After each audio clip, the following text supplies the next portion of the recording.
আমার ভাগ্যটা এতটাও ভালো না যে খুব সহজে পেয়ে যাব কোনো কিছু।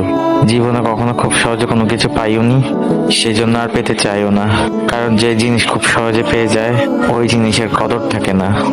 যে জিনিস অনেক কষ্টের পরে পায় ওই জিনিসটা সবাই অনেক যত্ন করে, কারণ চিন্তা করে অনেক কষ্টের পরে পাওয়া একটা জিনিস, সেই জিনিসটাকে সহজে নষ্ট করতে চায় না, সব সময় আগলে রাখতে চায়।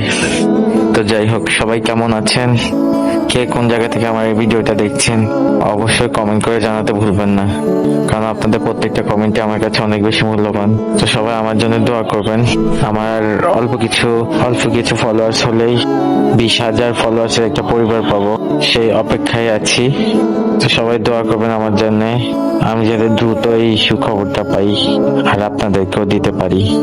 যেহেতু আমার জীবনে বড় কোনো সুখবর আসে না, সেই জন্য ছোট ছোট মুহূর্তগুলোকে আমি অনেক বেশি এনজয় করি।